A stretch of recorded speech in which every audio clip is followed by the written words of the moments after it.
آئیے میں آپ کو سمجھاتا ہوا چلوں بے حیائی کا فروغ کہاں کہاں سے ہو رہا ہے۔ شادی کی تقاریب کو آپ دیکھ لیجئے، اس میں ہونے والے خرافات کو دیکھ لیجئے، اس میں پہنے جانے والے لباس کو دیکھ لیجئے، تو آپ محسوس کریں گے کہ بے حیائی کی دعوت وہاں پر دی جا رہی ہے۔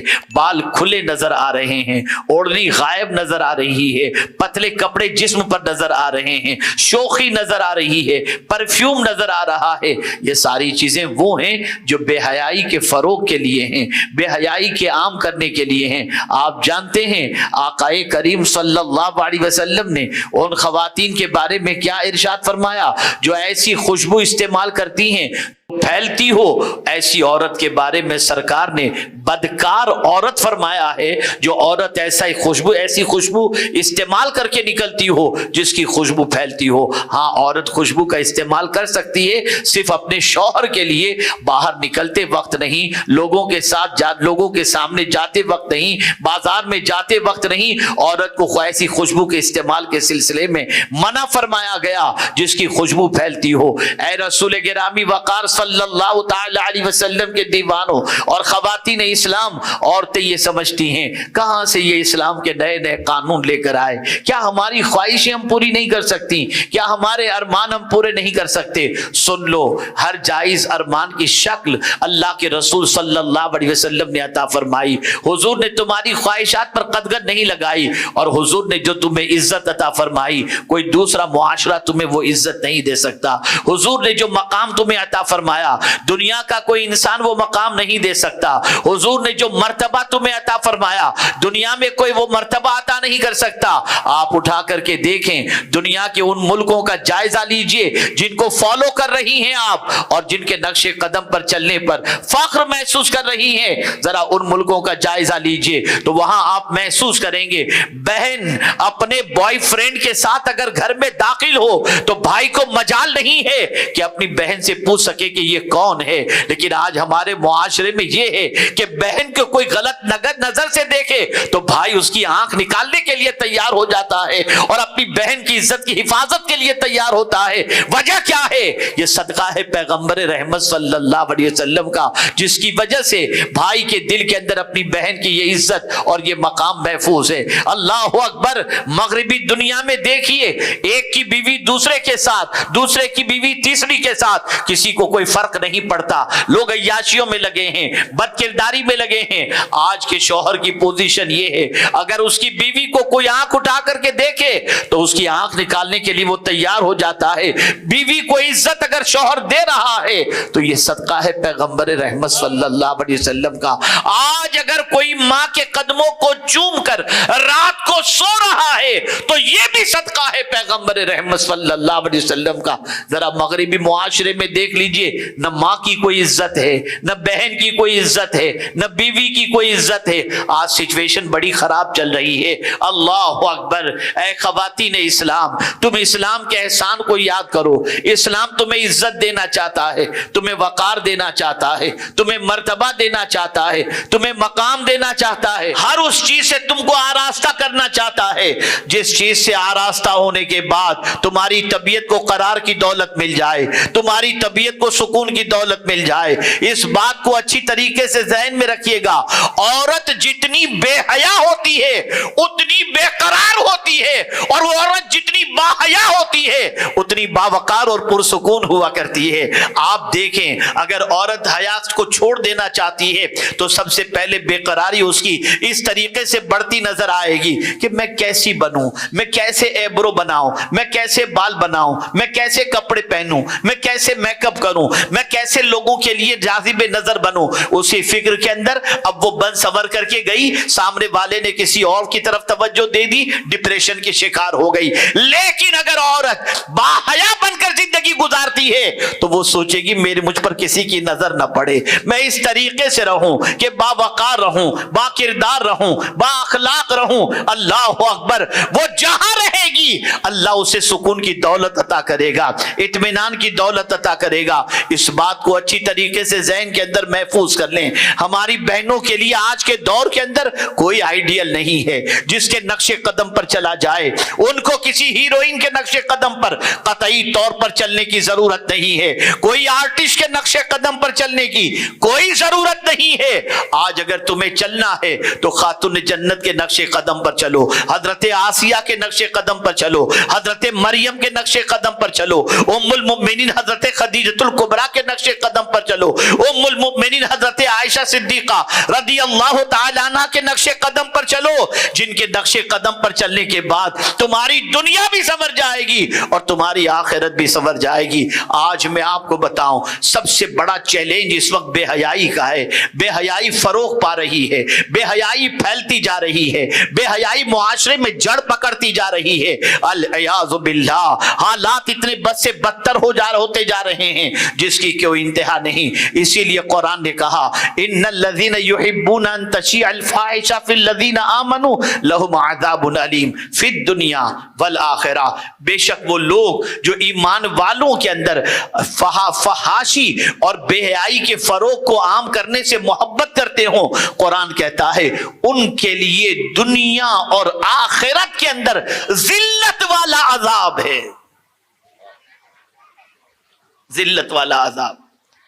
میں بہت چبھتی ہوئی بات کرنے جا رہا ہوں، بہت کڑوی بات کرنے جا رہا ہوں، لیکن اس کے سلسلے میں قرآن کی آیت بھی پیش کروں گا۔ آج کی نوجوان لڑکیاں کسی سے بھی آنکھ لڑا کر شادی کرنے کے لیے تیار ہو جاتی ہیں، کبھی اسی محبت کی بنیاد پر ماں کے سامنے زبان دراز ہو جاتی ہیں، کبھی اسی محبت کی بنیاد پر باپ کی پیشانی کو خم کرانے کی کوشش کرتی ہیں اور سر جھکانے کی کوشش کرتی ہیں، اور عشق کا بھوت جب سوار ہو جاتا ہے تو ساری حدیں پھلانگ کر کے وہ رنگ ریلیاں مناتی نظر آتی ہیں، اور پھر اس کے بعد شادی کے بندھن میں بن جاتی ہیں، اور پھر اس کے بعد اپنی زندگی گزارتی ہے اور ان کے گھر بچوں کی پیدائش ہوتی ہے۔ اور آج بچے بڑے ہونے کے بعد بہت ساری ماؤں کو ہم نے سنا ہے جو اپنی بچیوں سے کہتی ہیں کہ بیٹی اگر کسی سے دوستی کرنی ہو تو سوچ سمجھ کے کرنا، فائنینشیل اسٹیٹس ذرا دیکھ لینا، مالدار ہو تو دوستی کرنا ورنہ غریب سے دوستی مت کرنا۔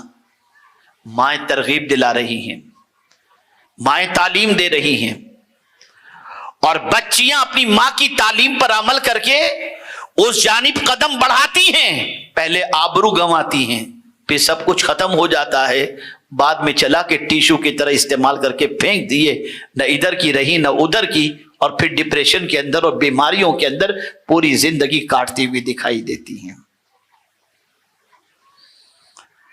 آخر یہ مائیں کیوں کرتی ہیں؟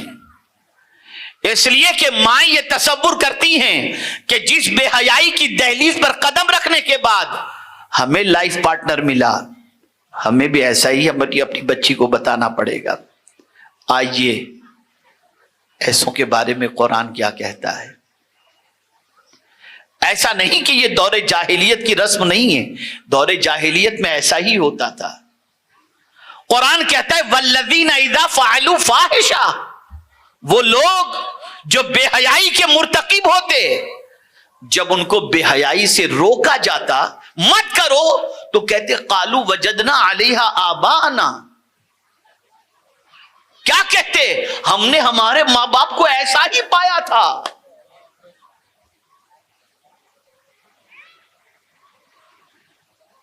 ہم نے ہمارے ماں باپ کو بے حیائی ہی پایا تھا، اس لیے ہم بے حیائی کے مرتکب ہوئے۔ پتہ چلا ماں باپ کو بے حیا بنایا جا رہا ہے تاکہ نسلوں کی نسلیں بے حیا بن جائیں۔ میں جانتا ہوں ایک شخص کے بارے میں جو مجھ سے اکثر کہا کرتے تھے میرا بیٹا غلط راستے پہ جا رہا ہے، حضرت اسے آپ سنوارنے کی کوشش کیجئے، تھوڑا سا غلط آؤٹ لائن پہ ہو چکا ہے، اس کو تھوڑی سی نصیحت کیجئے۔ کچھ دنوں تک میں نصیحت کرتا رہا، ایک دن وہ صاحب مجھ سے کہنے لگے حضور اب نصیحت مت کیجئے گا۔ میں نے کہا کیوں، سدھر گیا بچہ؟ کہا نہیں حضرت، معاملہ یہ ہے ایک دن میں نے اپنے بچے سے کہا بیٹے یہ سب چیزیں جو تم کر رہے ہو اچھی چیز نہیں ہے. تو میرے بیٹے نے پلٹ کر مجھ سے کہا تھا ابا جب آپ میری عمر کے تھے تو کیا کرتے تھے؟ اس لیے میں آپ سے گزارش کرتا ہوں میرے بیٹے سے کچھ مت کہنا. جوانی کے کیے ہوئے گناہ، جوانی کے کیے ہوئے پاپ اس وقت کانٹے بن کر کے چوبتے ہیں جب بچہ خود جوانی کی دہلیز پر پہنچنے کے بعد اپنے ماں باپ کے سامنے اس قسم کے جملے استعمال کرتا ہے. اور یہ بھی دور جاہلیت کی پوزیشن ہے کہ بچہ کہے گا ہم نے ہمارے ماں باپ کو ایسا ہی کرتے پایا، قالوا وجدنا علیہا آباءنا، اور تھوڑا آگے بڑھ کر کے کہیں گے واللہ امرنا، معاذ اللہ. گویا وہ یہ سمجھیں گے کہ اللہ نے حکم دیا ہے. تو رب نے حضور سے فرمایا قل ان اللہ لا یأمر بالفحشاء، میرے محبوب کہہ دو کہ اللہ بے حیائی کا حکم نہیں دیتا. جو تم نہیں جانتے وہ کیوں بولتے ہو؟ پتا چلا جب ماں باپ بے حیائی کی دہلیز پر قدم رکھیں گے تو جوانی کی دہلیز پر پہنچنے کے بعد بے حیا ہونے والا بچہ اور بے حیا ہونے والی بچی اپنے ماں باپ کے بارے میں کہے گی کہ ہم نے ان کو ایسا ہی پایا. یہی وجہ ہے کہ آج کے بچوں کے اندر حیا نظر نہیں آتی. بلکہ میری مائیں اور بہنیں غور سے سنیں، خدا کی قسم آج ہماری مائیں اور بہنیں بھی گھر میں بچوں کے سامنے ایسے کپڑے پہنتی ہیں کہ بچے کی حیا کا جنازہ نکل جائے. اور خاص طور پر بڑے شہروں کے اندر ٹی شرٹ اور جینز پہن کر گھر میں کیسے کیسے کپڑے پہن کر کے عورتیں رہتی ہیں، سمجھتی ہیں کہ جیسا دیکھا ہیرو ہیروئن کو چل پڑے اس راستے پر. اس چیز کا بھی خیال نہیں رہتا کہ میرے بچے کے سامنے میرا جسم کس طریقے سے عیاں ہو رہا ہے. عرض یہ کر رہا تھا بے حیائی اس وقت سب سے بڑا چیلنج ہے امت مسلمہ کے لیے. کوئی راہ نہیں چھوڑی جا رہی جہاں سے بے حیائی پھیلے نہیں. شادی بیاہ فنکشن ساری چیزوں کے اندر بے حیائی کو فروغ دیا جا رہا ہے. اور خواتین ہیں کہ بے حیائی میں سب سے آگے نکل جانا چاہتی ہیں اور بے حیائی کے سیلاب کو آج معاشرے کے اندر پھیلنے سے روکنے کی کوشش کرنے کی بجائے آج بے حیائی کو فروغ دیتی ہیں. مجھے ایک حدیث یاد آ رہی ہے اور مجھے اس عورت کے اوپر اور اس کی عظمت پر قربان ہونے کو جی چاہتا ہے. آپ ذرا سیرت کا مطالعہ کریں. حیا کا اختیار کرنے والا جذبہ جو ہے وہ خواتین اور صحابیات میں کیسا تھا ذرا اس کا جائزہ لیں. اللہ اکبر. ایک صحابیہ تھی، مرگی کا مرض تھا. اللہ اکبر. اور مرگی کا جب دورہ پڑتا ہے تو سچویشن یہ ہوتی ہے آدمی خود میں نہیں رہتا. ایک مرگی کی مریضہ بارگاہ رسول میں حاضر ہوتی ہیں، عرض کرتی ہیں یا رسول اللہ صلی اللہ تعالی علیہ وسلم مجھے مرگی کی بیماری ہے، سرکار شفا کی دعا فرما دیں. آقائے کریم صلی اللہ علیہ وسلم نے فرمایا اگر تم صبر کرو تو تمہارے لیے بہتر ہے. عرض کرتی ہیں حضور آپ کے کہنے پر میں صبر کروں گی لیکن ایک دعا حضور ضرور کیجئے گا. میری بہنیں غور سے سنیں اور دل کے اوپر ہاتھ رکھ کر سوچیں کیا یہ جذبہ آپ کے اندر موجود ہے؟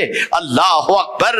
مرگی کی مریضہ وہ صحابیہ آقائے کریم سے عرض کرتی ہیں حضور میں بیماری پر صبر تو کر لوں گی لیکن عرض یہ ہے کہ جب مرگی کا دورہ پڑتا ہے تو مجھے پتہ نہیں چلتا میرے جسم کا سطر کھل رہا ہے یا نہیں کھل رہا. سرکار بس اتنی دعا فرما دیجئے کہ جب مجھے دورہ پڑے تو میں بے حجاب نہ ہو جاؤں، میرا سطر نہ کھلے. سرکار اس حال میں بھی میرا سطر چھپا ہوا رہے. اللہ کے رسول صلی اللہ علیہ وسلم کو اس کی یہ ادا اتنی پسند آئی، اس کے لیے دعا بھی فرمائی اور فرمایا جس کسی کو جنتی عورت کو دیکھنا ہو وہ اس عورت کو دیکھ لے. اللہ اکبر. مرگی کے مرد کے اندر بھی جو عورت بے پردہ ہونا پسند نہیں کرتی تھی آج ہوش و حواس کے اندر بہت بن ٹھن کر کے ہماری بہنیں نکل رہی ہیں، بہت بن سور کر کے نکل رہی ہیں، لوگوں کو دعوت نظارہ دے رہی ہیں، لوگوں کو متاثر کر رہی ہیں، نوجوان کو مائل کر رہی ہیں. ایسی عورتوں کے سلسلے میں سخت وعید احادیث رسول صلی اللہ علیہ وسلم میں موجود ہے.